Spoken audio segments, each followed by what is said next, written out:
सुरखरू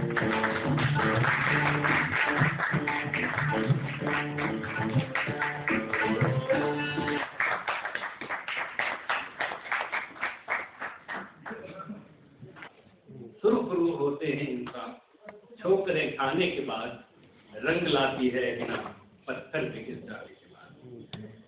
अब मैं आज के इस वैज्ञानिक अनुष्ठान के मुख्य अतिथि विज्ञान एवं प्रौद्योगिकी, पृथ्वी विज्ञान, प्रधानमंत्री कार्यालय, कार्मिक, लोक शिकायत एवं पेंशन, परमाणु ऊर्जा तथा अंतरिक्ष राज्य मंत्री माननीय डॉक्टर जितेंद्र सिंह जी को बड़ी विनम्रता के साथ अनुरोध करता हूँ कि वे अपने उद्बोधन से हम सबको ग्रसित कीजिए।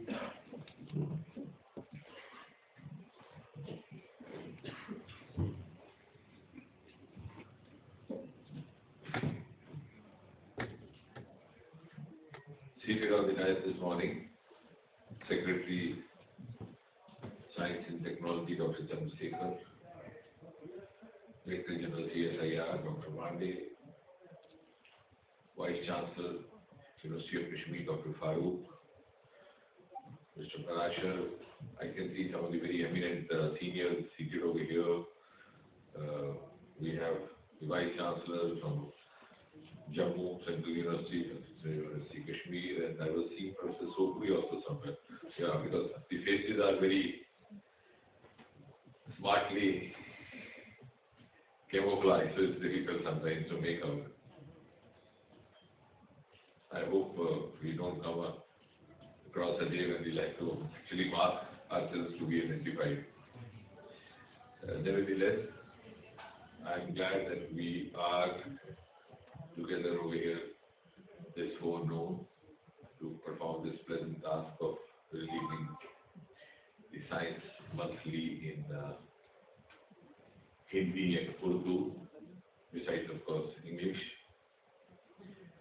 And as was being mentioned by Dr. Farooq, very soon we'll also be coming out with Dogri and Kashmiri versions so as to complete the cycle in its entirety.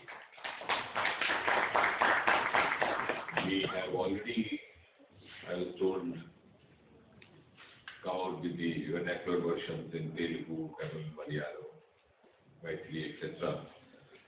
So some of the languages which have not yet been taken into this fold, including Dogri, Kashmiri, some of the northeastern languages, the Kuriya, will also be, so that the exercise that we began is complete in its first phase, and then it becomes a regular feature.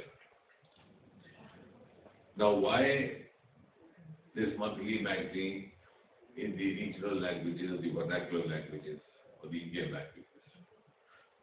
The question was partly addressed by Dr. Farooq, and that brings to my mind what the Honorable Prime Minister said in 2018 while addressing a program in Kolkata. And I think that sums up in a single sentence the entire spirit of it. The Prime Minister said, and I quote, "To promote understanding and love of science among our youth, it is vital that we promote science communication in a big way. Language should not be a barrier, but a facilitator in this task," end quote. So I think that sums up all. No section of youth or students or aspirants should feel at disadvantage simply because they lack knowledge of the English language. Leave aside the nuances of giving due respect and place to a language, which of course is one of our mandate, but besides that, from the point of view of livelihood, from the point of view of career prospects, from the point of view of aspirational accomplishment also, if we are to provide a level playing field in a country as heterogeneous as India, we have to have these options available with us. Secondly, if you ask me, I think this has also been a strange twist of circumstances over the centuries that we landed up in a situation like this where you and I prefer talking in English and also speaking science in English language, because the education policy of India in its modern version was formulated by Lord Macaulay. And therefore the entire syllabi and the curriculum got written in the language which was being spoken by the British. And since we were new into it, we had not many more options available at that time.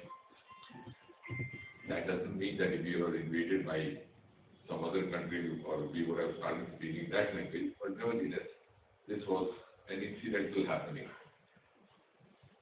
Otherwise, you see some of the best science accomplishments happening in Soviet Union.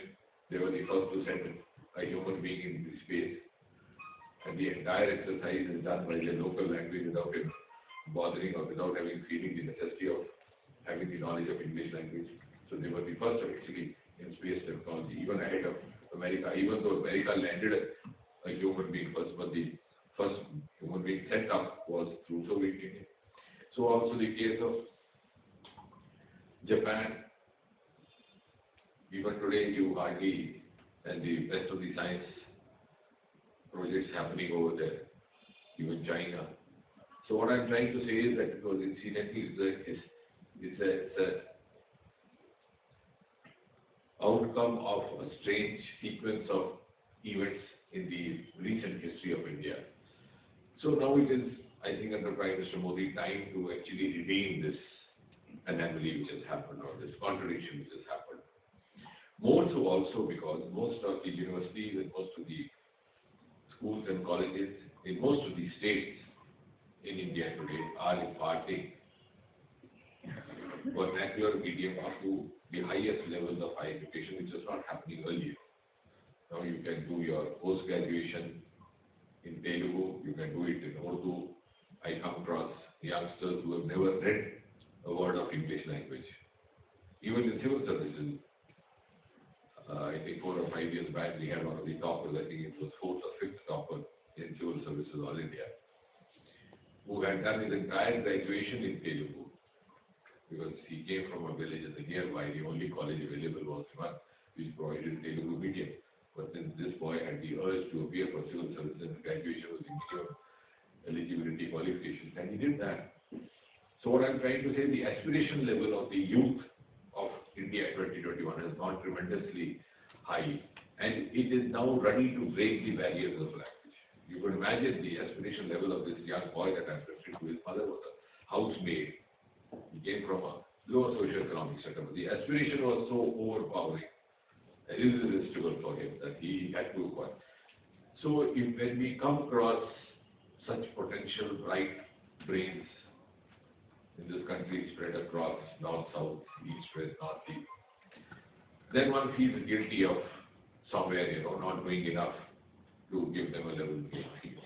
And that is where, more so also because most of the services today are also attracting graduates from science streams, which is also a phenomenon which is slightly different from what it was soon after independence.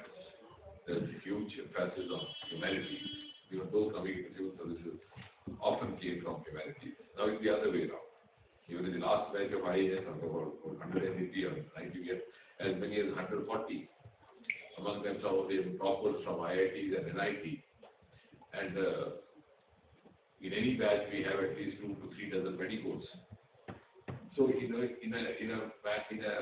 the point of view of also providing them an opening, this is essential. So, I am actually trying to bring forth before this learned audience the aspect of youth career aspiration, rather than, of course, all of us keep talking about the philosophical merits of it and the cultural merits of it, which of course we know. ये उर्दू की खिदमत करनी है, हिंदी की सेवा करनी है. All that is spoken about in the intellectual parlance.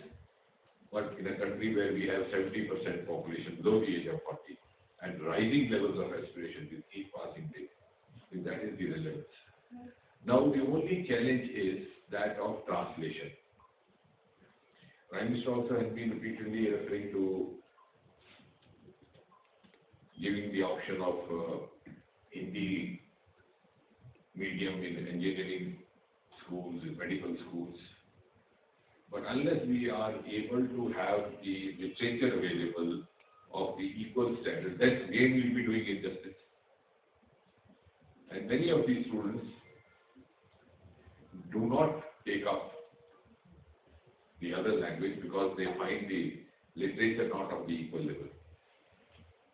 So I have also come across, because I enjoy, studying the profiles and interacting with the toppers from different streams every year, whether it's the civil services or the IIT.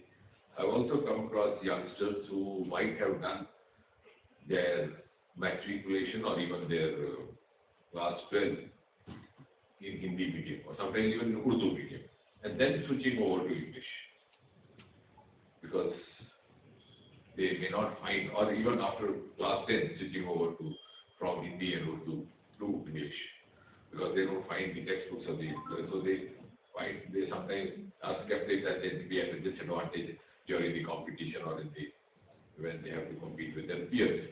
So for that, I think the challenge that we immediately face is to have standard textbooks in science at all levels, beginning from the school education to the higher education to the professional colleges, in all the vernacular languages. And for that, my considered view is that we should not be leaving the job to the translators, because translation of science is too serious a matter to be left to translators. Just as Francis Bacon once said, literature is too serious to be left to the teachers of literature. If you believe that the teacher of literature will produce Munshi Premchand and Shakespeare, you are mistaken, because they will only prompt you to mug up and learn by heart the lessons in the textbook and prepare the test. Most of the authors that we have seen even in India, beginning from Tagore to others, did not even go up to college. So similarly, translation of science to serious readers. Because I started believing this more firmly because about 7-8 years back, there was a long agitation by some of the civil service aspirants objecting to wrong translation. In the early weeks, we dismissed now because we have got used to this phenomena. Every year after the civil service exam end up, there is an agitation. And outside the UPSC office of the Shah Jahan Road, you have a permanent tent put up by a very smart businessman. And if you go there, you will learn that it is done so because at any given time somebody else has to sit on the dharna. So he says, instead of undergoing the ordeal of lifting and placing it again, I'll just find out whom to put the bill for. So it's probably there. So we got used to this. That also gave us a certain amount of bias that okay, these are all failures. But then, when I was prompted into going deeper, I actually saw the translation happening of a phrase like steel plant as lohe ka pauda. And I don't grudge that, nor do I blame that, because the person who was translating or may have translated would not have known what is steel plant about. And Google is too kind a friend sitting before you. You don't have to, these days he was speaking to spouses through the Google, because he would say the kindest word which you may not be able to say. So the gentleman in his all sincerity would have done that. It's not he to be blamed. So if we had a person with a scientific background, the background of the subject which is being translated. So I think equally also, now we would also be concentrating in creating a group of such resource persons who could create, because we cannot push translated books, because that again will be pushing a certain section of aspirants into disadvantage. But anyway, we have started moving on, and all this has happened in the last 7-8 years because Prime Minister Modi has given a special push to the learning of languages, and I congratulate Scope for this. And also because now that we are going digital in the later stage, we also have to find digital means of imparting, because many of the textbooks are read online. So I think the onerous task, but at least under Prime Minister Modi, we have taken up the courage and inspiration to undertake this task. Though it might take time, but at least we've started moving in that direction. We've started realizing the importance and the pride of having vernacular also as a part of science curriculum, which was earlier confined mostly to the humanities curriculum. So thank you very much. I hope we'll meet again, maybe at Dr. Farooq's University or somewhere in Jammu, when we release the rest of the languages related to your union territory. Thank you very much.